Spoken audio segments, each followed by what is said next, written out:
Okay guys, a little bit twisting.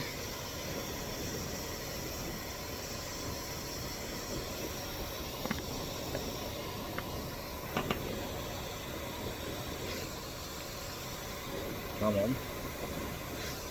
That's it.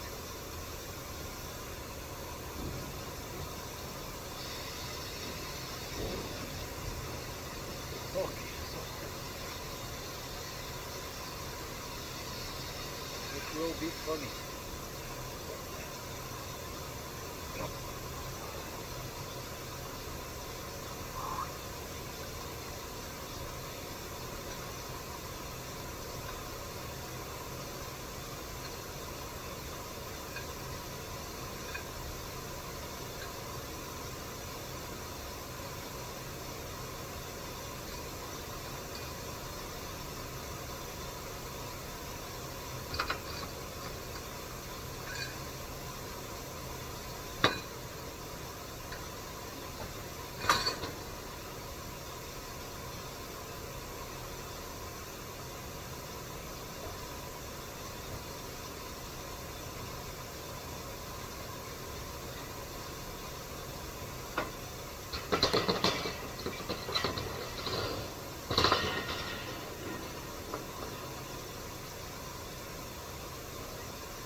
Okay, that was funny.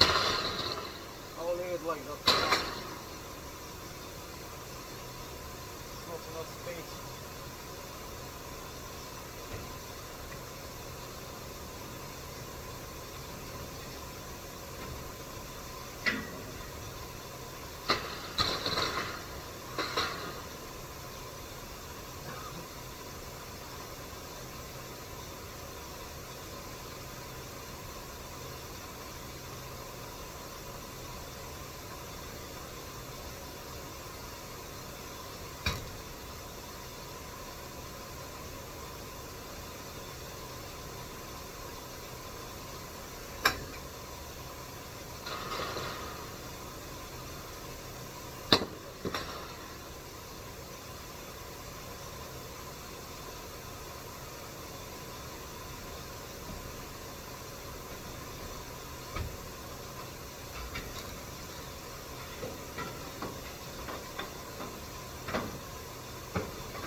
need to undo the next cage because the next cage stops to open the door, and I can't take the last line of the cages for the filters. Oh, will be a bit.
short break because I'm fully wet. Probably my shirt is wet here.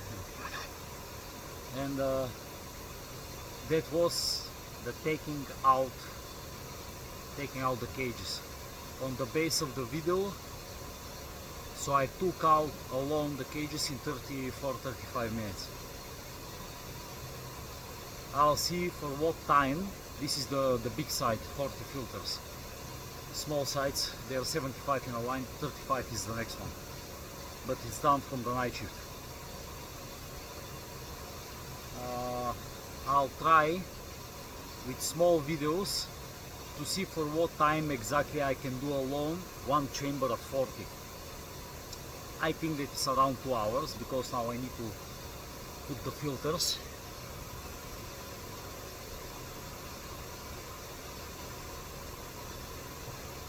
I'll show you. That's the filter. It's around 6 meters and a half. You have bottom part that is a soft one, it's jump, and you got a top one that's a metal ring inside. One filter, depends which company is making it, is 100 to 160 pounds per piece. We have, this is the filter system of a dog food production, like pet food production company, and they have, it's one of the biggest in the, it's, let's say Europe, not European Union, because Great Britain is not in the European Union anymore, but in Europe.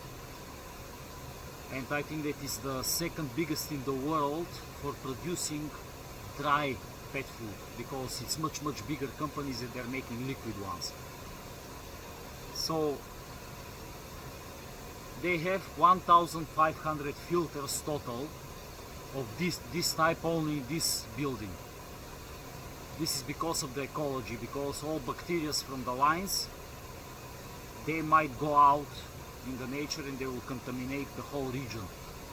Because here it's really windy and really wet, and every year they are cleaning once or twice. This is the movement sensor. Once or twice they are cleaning the roofs of the buildings, because everything gets like green, it gets like in fucking forest. My immune system, with the time, I'm resistant to all of these bacteria in here. But when I started many years ago,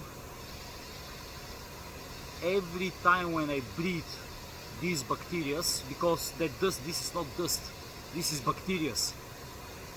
Billions and billions and billions bacteria build it over each, and they're not cooked.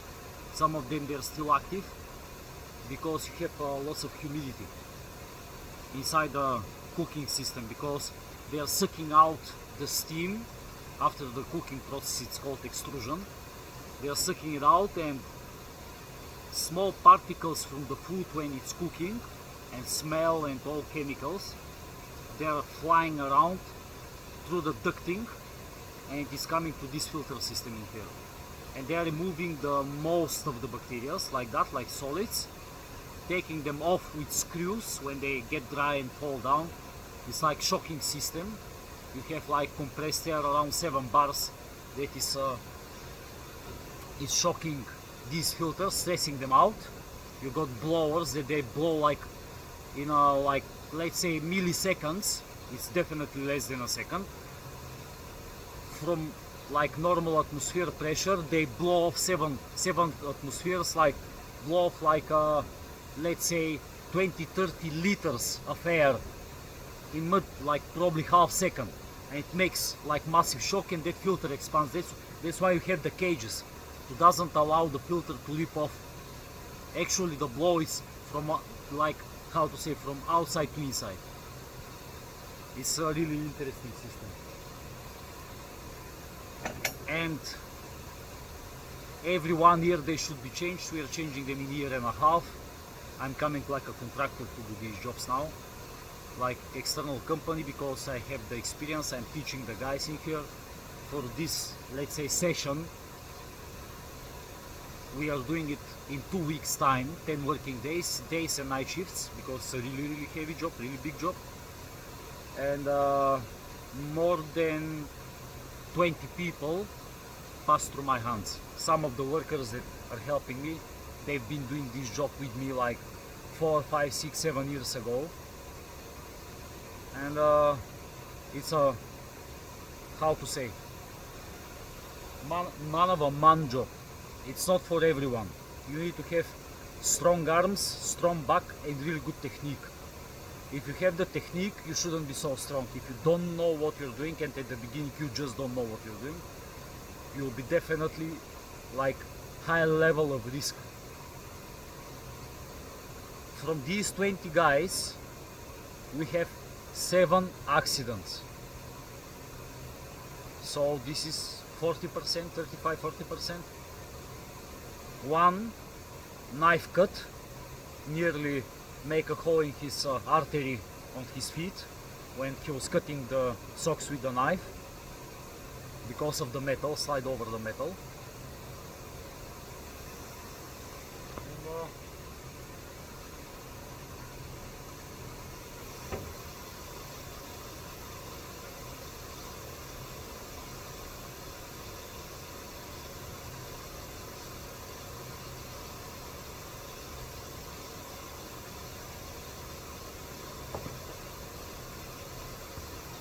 And, I thought that the day shift is coming.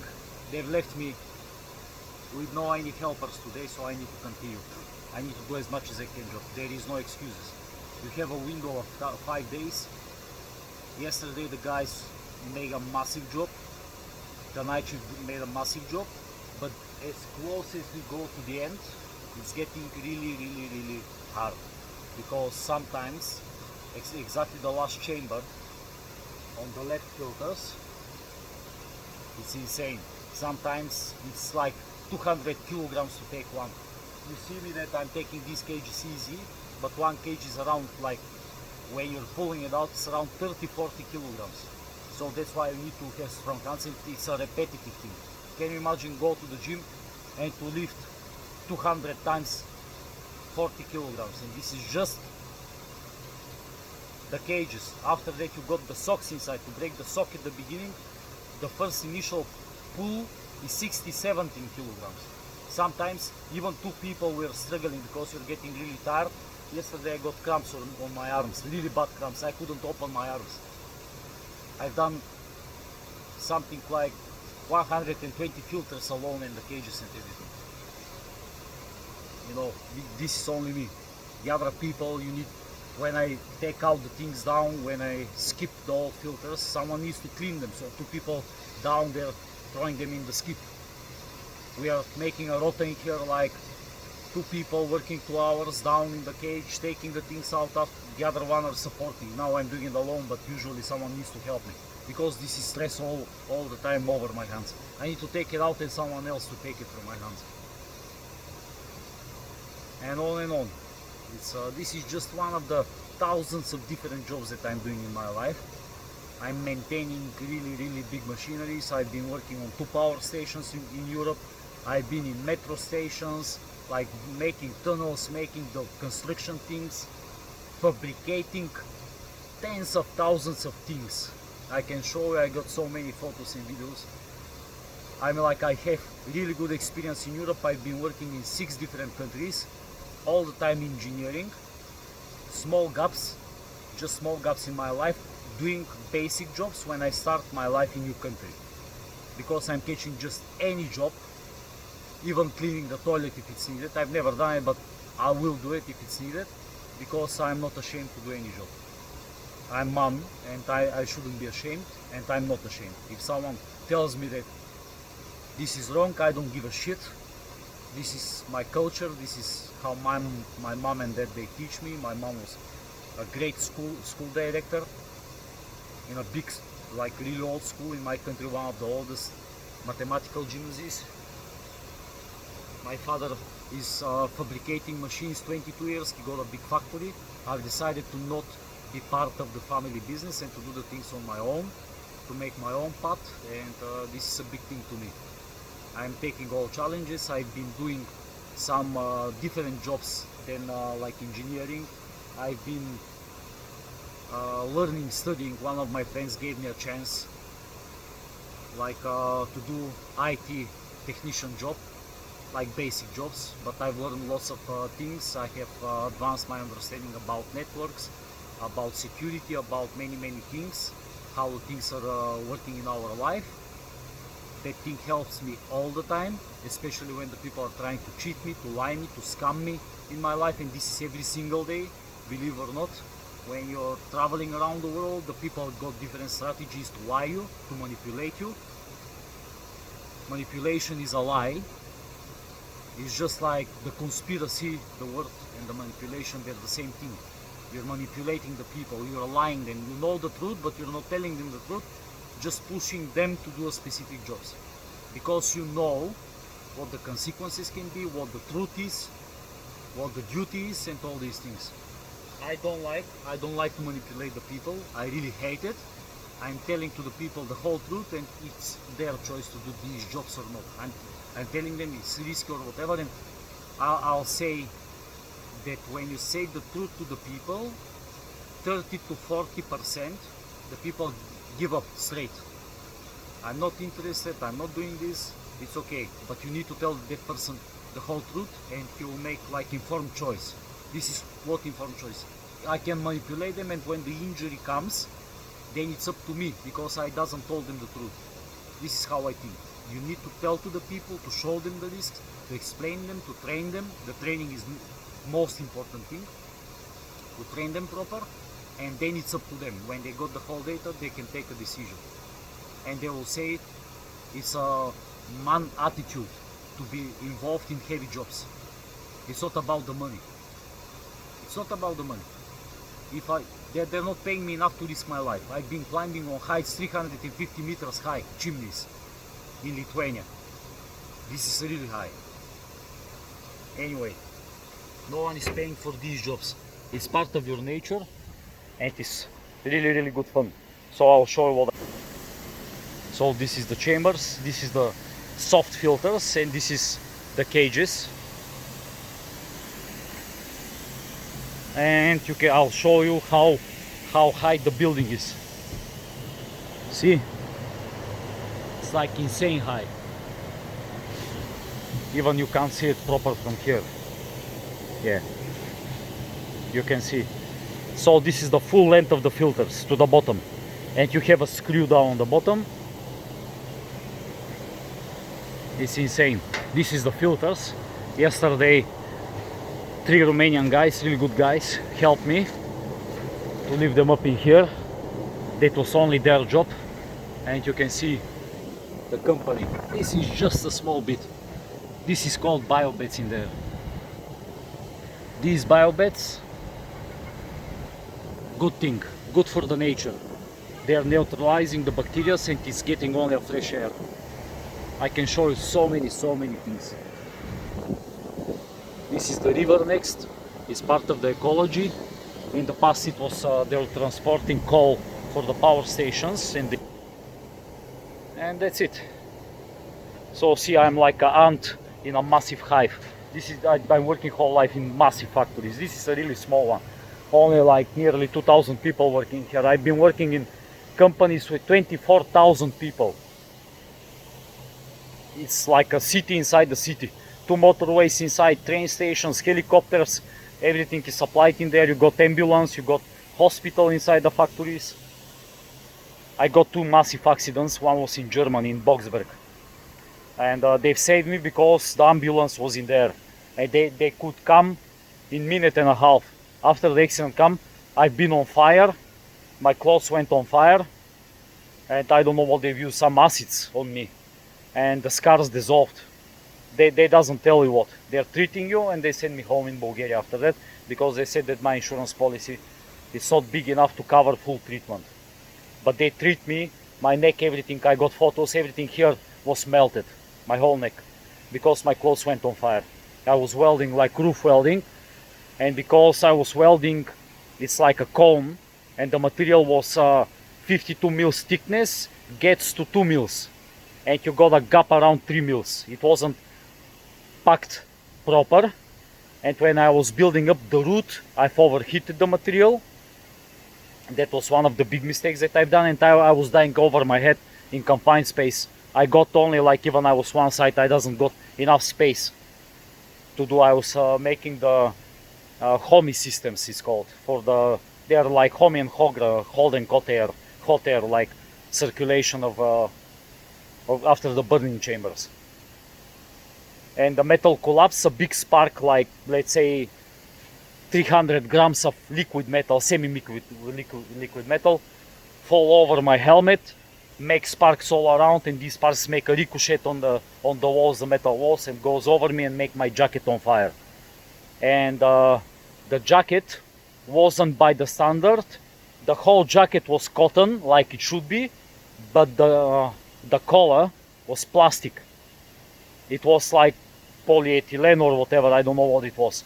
And when the cotton makes like a small fire that I could stop, because it's not rising up the temperature of burning, and you got less burning. That small fire make the color melted and sticks on my skin. And when they was removing it, they removed my skin. It was really, I was screaming absolutely like animal. I can't explain you what pain it was. Because when it wasn't the initial burning so painful, but after like 5-10 minutes, when the plastic start like drying, it's pulling your skin that is burnt, and it's part of the plastic, it's mixed. I can't imagine. I'm like, I can't explain you. You don't have enough imagination to understand. This is like torturing yourself. Until they'll put me the painkillers with a spray. They sprayed painkillers like, I don't know what chemical they put. But it was a massive release after. And actually, after they've removed it, I was thinking that on the next day or after will be really painful, but it wasn't. Because I was with patches all the time, and these patches were keeping it like wet and doesn't allow the skin to like get dry and to make like really like fucking shit in, like pulling my skin and rip off, because it's cracking, and it's not the only burning that I got.